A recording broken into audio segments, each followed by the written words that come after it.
Motorhead Garage, presented by DragonfireTools.com, coming to you from the Shade Wagon Studio.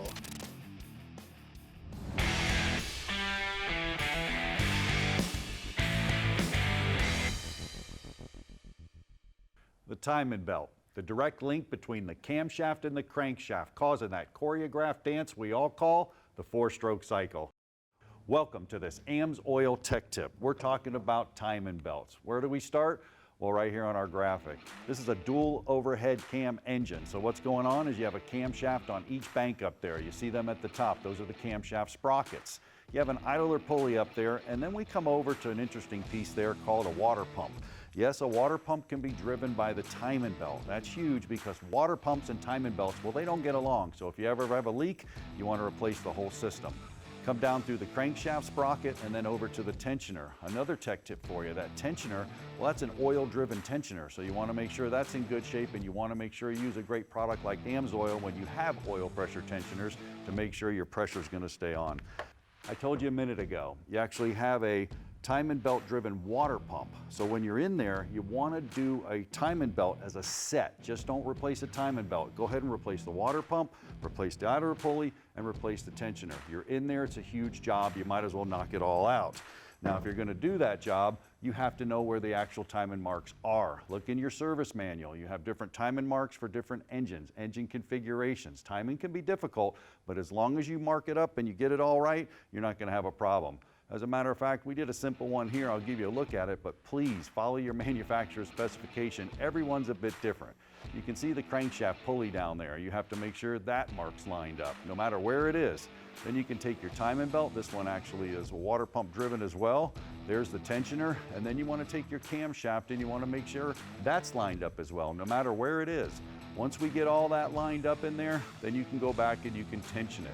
Make sure that you got the right and proper tension on it. Again, follow your service manual information.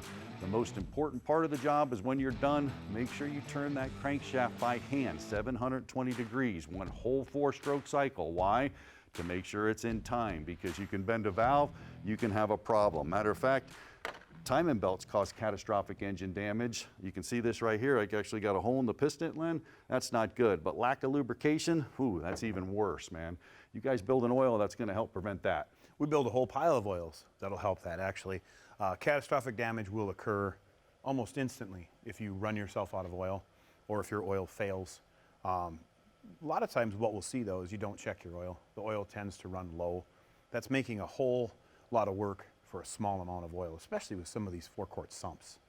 Yeah, because you got, what, 3 quarts of oil instead of 4 doing the same job. Right, and so what you need there is quality product. Number one, check your oil, but quality product is key. Really good, strong base oils, the proper amounts of additives, just your general high-quality synthetic, such as the ones that we build. And not to mention all the actual technology that's built into the engines that's oil-driven.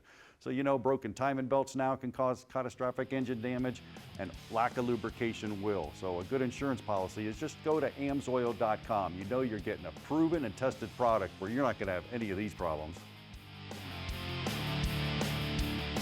The PaintedAutoParts.com Motorhead of the Week is Bruce Gibson.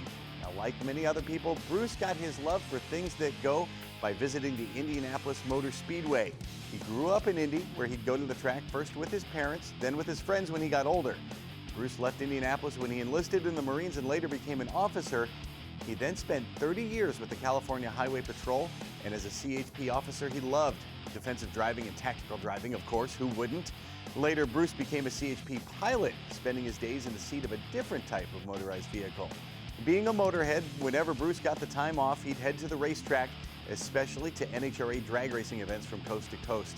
And it looks like Bruce has a special knack for meeting people, from drivers to the TV crew.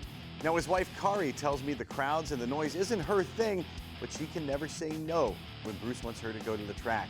She says that knowing Bruce is having a good time makes it all worthwhile.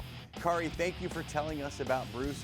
You too can tell us about your favorite Motorhead of the Week. Just send us a note at motorheadgarage.tv and tell us why someone you know should be the PaintedAutoParts.com Motorhead of the Week. We'll be right back with more Motorhead Garage presented by DragonfireTools.com. Don't go anywhere.